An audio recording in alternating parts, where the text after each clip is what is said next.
अभी बात हो रही है कि हमें इन्वेस्टमेंट कहाँ करनी चाहिए। बेसिकली तो इस वक्त जितने फेजेस हैं ना डीएचए के, जो कि इस वक्त डेवलप हो चुके हैं, जब पोजीशन ओपन हो चुका है, वो बेस्ट हैं।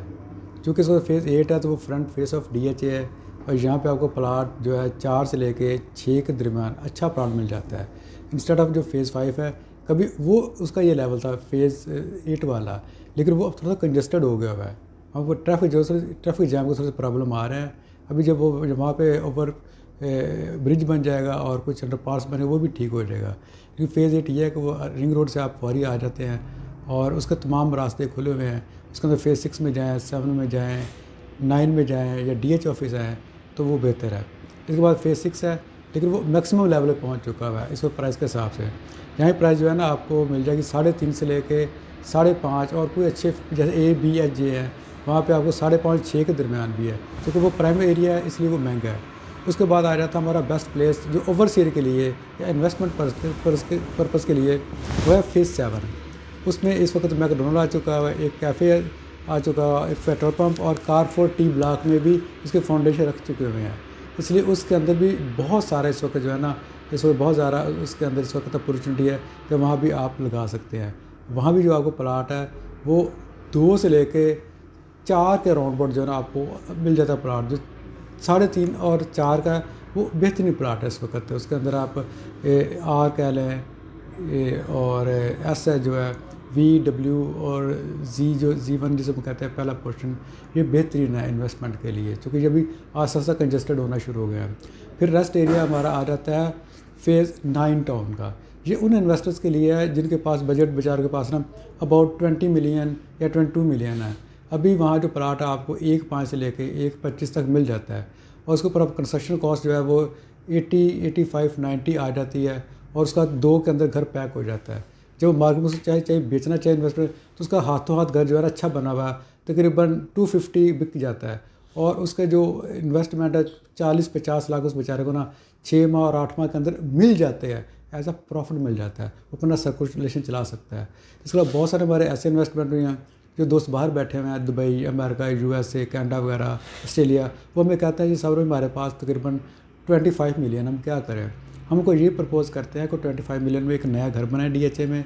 बेशक रहना चाहें वेल एंड फाइन, अगर आप किराए पे देना है तो उसका आपको 50 और 60, 80 के राउंड रेंट भी आ जाता है, जो कि एक कुछ नहीं है, लेकिन ये है कि आपका जो है ना एक पाकिस्तान में अगर कोई फैमिली है तो उसका टाइम पास हो जाता है, या किचन चल जाता है, या बच्चों की फ़ीस निकल जाती है।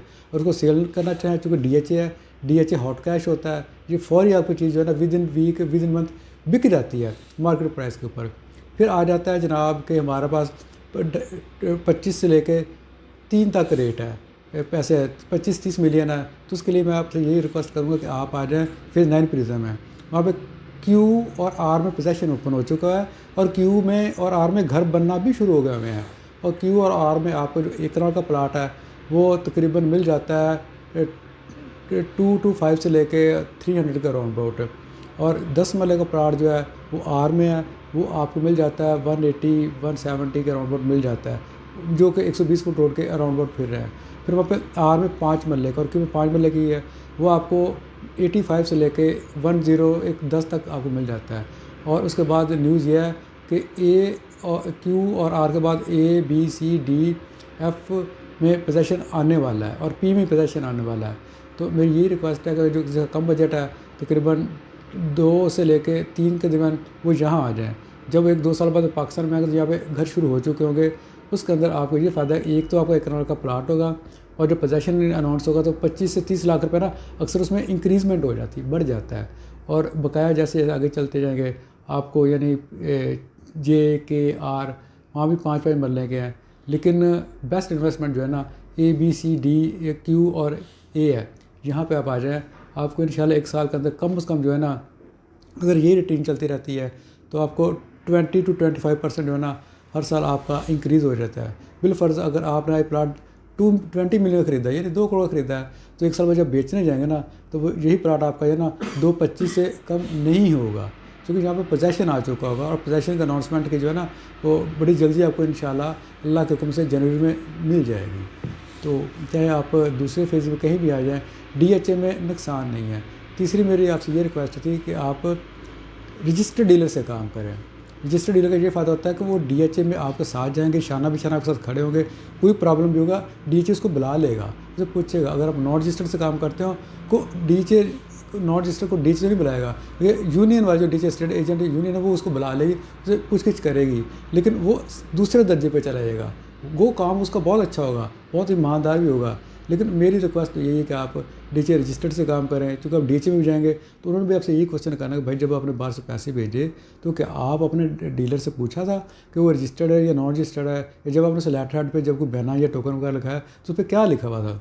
अगर कुछ नहीं लिखा हुआ तो डीएच का उसका ज़िम्मेदार नहीं होगा, वो स्टेट एजेंट के पास जाएगा। जब कोर्ट कचहरी में जाते रहेंगे तो उसको आप इतना फ़ायदा नहीं होगा। लिहाजा गुजारिश मेरी यही कि पाकिस्तान के पास इस वक्त भी डीएचए लाहौर है, बिजनेस अपॉर्चुनिटी है। जब वो दूसरी साइड जो आर कबीर आ रही है, कोई भी XYZ जितनी भी है, उसके अंदर आप जो भी चीज़ ले रहे हैं ना, आपको वो आने वाले दिनों में जब बेचने जाते हैं वो माइनस में जाती है। जैसे ये लाहौर स्मार्ट सिटी है, जैतून है, दूसरे है लाइफस्टाइल है, आपने जो फाइलें ली हुई है स्मार्ट सिटी की, वो आपने जितने की ली हैं 2-3 लाख नुकसान में है। जबकि डीएचए का आपने जो भी चीज़ ली हुई है, आप मुझे बताएं कि वो अगले दिन माइनस में या प्लस में है, 1 महीने बाद आपको फ़ायदा देना शुरू कर देता है। तो बस यही मेरी गुजारिश है कि आप ऐसी चीज़ें लें जिससे आपकी इन्वेस्टमेंट सेव रहे। आप बाहर बैठे होते हैं, जब पाकिस्तान में होते हैं कि तो वो चीज़ें सिरे से होती ही नहीं है, प्लाट ही नहीं होता है, कोई ज़मीन नहीं होती है, बंदे भाग चुके होते हैं। जबकि डीएचए का जो लेटर है, जब आप उसके वेरिफिकेशन कराते हैं 2500 लेके, कोई मसला होता है डीएचए आपको शाना बिशाना खड़ा होता है और उस बंदे को बुला लेता है जिसने आपसे फ्रॉड किया होता है। थैंक यू, आप कोशिश करें डीएचए में रहने की।